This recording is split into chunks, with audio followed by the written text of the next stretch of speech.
synode, donc c'est quand même un événement particulier. Je t'avoue qu'au début j'étais un petit peu effrayée peut-être par les propos, la virulence des propos tenus. Et puis finalement je vois que ça fait progresser et qu'on est peut-être dans l'esprit de la controverse qui est si important et qui permet aussi d'avancer.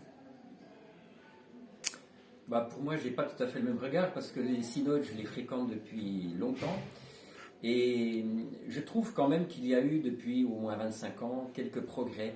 Il y a moins de friction un peu stérile qu'il pouvait y avoir par le passé. En tout cas, ce que je voudrais souligner, c'est que c'est quand même difficile d'accompagner une église en déclin. Et bon, voilà, les synodes s'en sortent comme ils peuvent. Moi, ce que je retiens surtout du synode, et des synodes en général, c'est qu'on passe beaucoup de temps à réfléchir, à dépenser de l'énergie sur l'organisationnel, sur l'institutionnel, sur l'ecclésiologie, sur les ministères. Il y manque vraiment un souffle. Et voilà, et donc j'aspire à ce que dans cette église, il y ait un réveil au vrai sens de la réforme. Voilà. Je suis toujours un peu frustré derrière un synode, mais voilà, il faut être solidaire et les synodes doivent avoir lieu, donc voilà.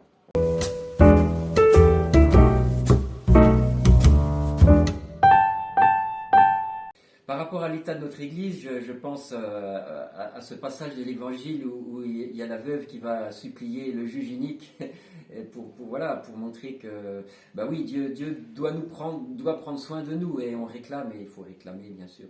Mais il y a d'autres versets, je pense aussi à Ézéchiel, la vallée des ossements, on est un petit peu comme les eaux où il manque le souffle de vie, voilà, mais il ne faut pas désespérer.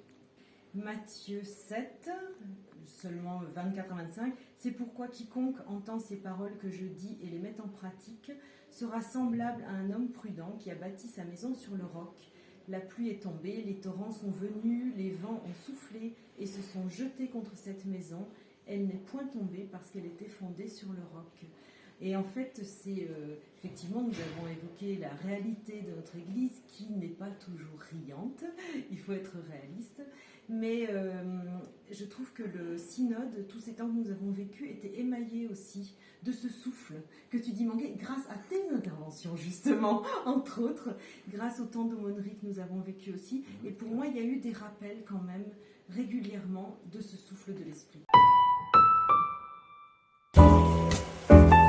Alors si on pose la question de la situation dans laquelle on se trouve en ce moment et s'il est en bonne santé ou pas en bonne santé, on pourrait dire que la région est toujours habitée par un souffle d'espérance en Jésus-Christ et dans le même temps, il y a beaucoup de situations difficiles liées à des déficits financiers, liés à des problèmes de gestion d'immobilier et ce qui suppose qu'il y ait une forme de réorganisation. Et donc aujourd'hui, on s'interroge sur comment faire évoluer à la fois la vie des paroisses, faire évoluer la vie des consistoires, et comment la région, le conseil régional notamment, peut accompagner l'évolution des paroisses et des églises locales. Alors je suis très intéressé de voir comment justement les synodos allaient intervenir, participer à la discussion. Et je me suis plutôt réjoui du fait qu'il y avait un débat, des convictions qui pouvaient être diverses, et que tout en assumant cette diversité, on puisse s'acheminer vers une orientation qui soit constructive, et que, en particulier, parce que c'était notamment ce que j'ai souhaité impulser, qu'on ait envie de travailler ensemble et de réfléchir ensemble à ce que pourrait être notre Église demain, dans 5 ans, dans 10 ans, dans 20 ans. C'est un défi assez élevé, assez important, parce qu'on est tellement enlisé dans les problèmes du moment qu'on a le nez dans le guidon, on a du mal à se projeter, du mal à regarder un petit peu à l'horizon. Or, c'est bien le défi auquel on est appelé aujourd'hui, et j'ai le sentiment qu'il y a quand même pas mal de personnes, pasteurs, membres de paroisses, qui s'y préparent et qui vont s'investir dans cette réflexion qui doit nous conduire vers ce qu'on a appelé un plan de réforme. Alors je reprendrai le verset biblique sur lequel j'ai amené une prédication au moment de mon envoi en mission, mon installation dans la fonction d'inspecteur ecclésiastique, c'était le fait que le Seigneur nous appelle à marcher à sa suite.